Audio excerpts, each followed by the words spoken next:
Bonjour à tous, j'espère que vous allez bien. Cette vidéo a 2 mois de retard. Je l'ai promise à une de mes abonnées, Titina. Donc Titina, je suis vraiment désolée pour ce retard. Titina me demande de l'aide parce qu'elle est en Italie, qu'elle est en période de transition et qu'elle me dit qu'elle a juste un peigne à dents large, du beurre de karité et de l'huile d'amande douce.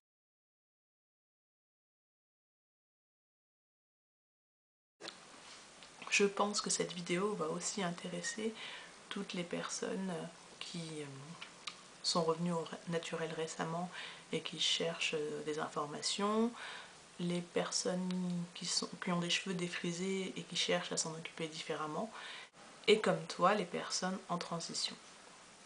Donc dans un premier temps, il est bon de s'informer sur la nature de nos cheveux. Et moi, il y a un site que j'affectionne particulièrement. Ils ont un dossier sur le cheveu crépus où ils parlent aussi bien du cheveu crépus au naturel que du cheveu défrisé. C'est le site du laboratoire Clauderer. Je vais mettre le lien en bas. Je trouve que le dossier est assez complet, même s'il pêche un peu sur certaines choses. Mais je le trouve très intéressant. Ensuite, sur YouTube, il y a KimeTube qui a fait toute une série sur la structure des cheveux et que je trouve aussi très intéressante à regarder.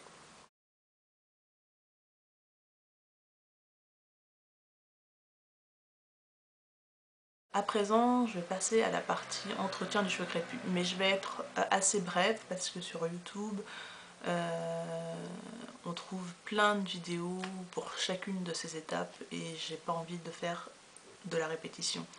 Donc ce qu'il te faut pour ta routine, ça va être basique, de quoi te faire un soin avant le shampoing, de quoi te faire un shampoing, avoir un après-shampoing et de quoi te faire des soins et de quoi maintenir l'hydratation.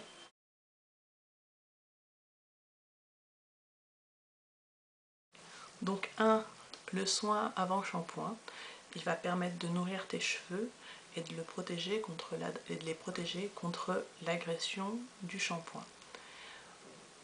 Le plus simple, c'est un bain d'huile. Le beurre de karité, c'est très bien. L'huile d'amande douce, c'est très bien. La combinaison des deux, c'est très bien, c'est excellent aussi. On peut le laisser reposer 10 minutes à toute la nuit, sur cheveux secs ou sur cheveux humides, peu importe. Le shampoing, ce qui va permettre à ton cuir chevelu et à tes cheveux de se débarrasser de tout l'excédent de produit et de toutes les saletés. La poussière, la pollution. On recommande souvent d'utiliser un shampoing sans sulfate, mais c'est pas évident à trouver. Donc si tu arrives à trouver un shampoing pour cheveux secs ou un shampoing hydratant, c'est très bien. Donc ton shampoing sur cheveux mouillés, après avoir rincé ton soin avant shampoing, il va falloir se concentrer principalement sur la racine, sur le cuir chevelu. Il faut que le cuir chevelu soit bien débarrassé de toutes les impuretés. Je te conseille d'éviter de faire 2 shampoings. Tu as 90% de chances d'assécher tes cheveux. Or, c'est ce qu'on essaye d'éviter. L'après-shampoing a pour principal rôle de pouvoir aider au démêlage des cheveux et à leur restaurer un petit peu d'hydratation et de nutriments. Il faut essayer de trouver un après-shampoing pareil, hydratant, adapté aux cheveux secs. Moi je suis généreuse avec l'après-shampoing.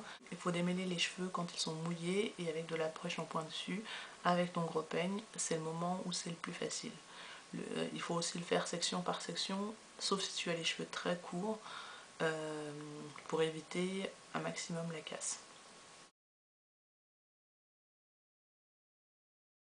Un soin après le shampoing. Donc là pareil aussi, pas besoin de se ruiner. Il suffit d'ouvrir ton frigo et de regarder ce qu'il y a dans ta cuisine. Je suis sûre qu'il y a de quoi te faire des soins excellents pour les cheveux avec tout ce dont les cheveux ont besoin. Je vais te donner 2 idées de masques capillaires. Donc ceux que j'affectionne particulièrement, c'est mayonnaise, avocat, citron et huile d'olive. Ça, on en trouve partout. Et le deuxième masque que j'aime bien faire, c'est banane, miel, yaourt. Donc voilà, 2 idées de masque à laisser poser sur la tête autant de temps qu'on veut. Moi j'aime bien glisser au minimum 1 heure.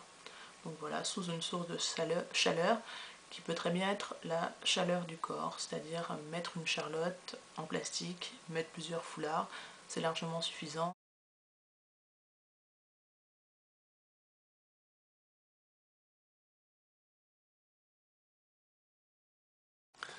Autre point également, donc après le soin, c'est l'hydratation au quotidien.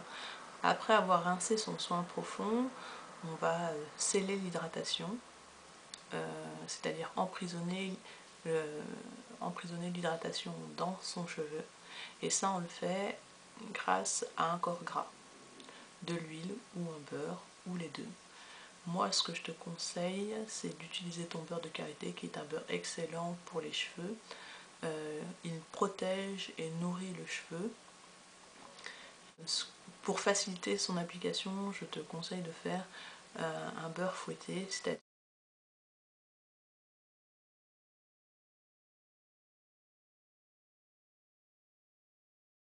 une fois que tu auras rincé ton masque sur tes cheveux qui seront donc juste essorés à la serviette, tu vas appliquer ton beurre sur toute ta chevelure et de cette façon l'eau sera emprisonnée.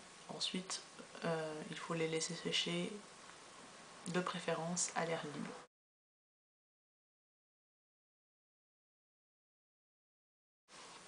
Coiffure. Quand on est en transition, il ne faut plus penser coiffure lisse. Il faut éviter un maximum le recours à la chaleur, du fer à lisser, du sèche-cheveux ou du fer à lisser, parce que ça va favoriser la casse. Gérer 2 textures, c'est pas facile, mais si en plus on les agresse avec de la chaleur, là la casse va arriver prématurément. Le style de coiffure que je vais conseiller, ça va être plutôt des braid out, des twist out, des coiffures protectrices avec des nattes avec rajout, des nattes collées, des chignons. En fait, toutes les coiffures qui sont réalisables sans sans avoir recours à des appareils électriques chauffants pour préserver un maximum tes cheveux avec les 2 textures.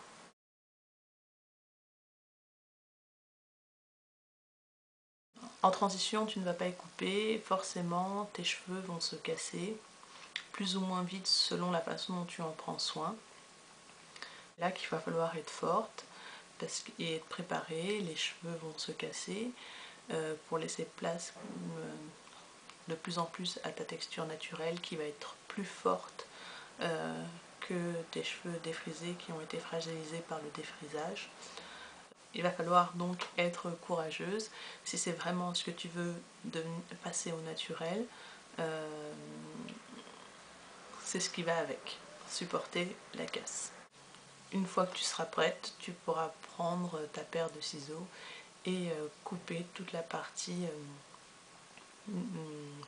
défrisée de ta chevelure et avoir une chevelure complètement naturelle. Mais ça dépend de toi, ça peut prendre 2 à 1 an, voire 2 ans, je sais pas, enfin tout le temps que tu voudras.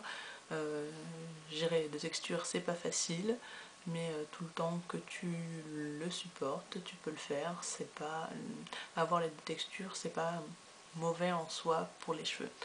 Ce qui est mauvais pour ses cheveux, c'est de les négliger. Voilà les conseils que je peux te donner, j'espère que ça aura pu t'aider. Si tu as d'autres questions plus précises, n'hésite pas à me les poser soit par commentaire, soit par mail perso. Et je pense que de cette façon, ce sera plus facile pour moi de te répondre. Je réponds plus facilement par écrit que par vidéo. Voilà, donc bon ben je t'embrasse très fort, encore désolée pour cette vidéo tardive. Et je te dis à bientôt et à bientôt à vous tous.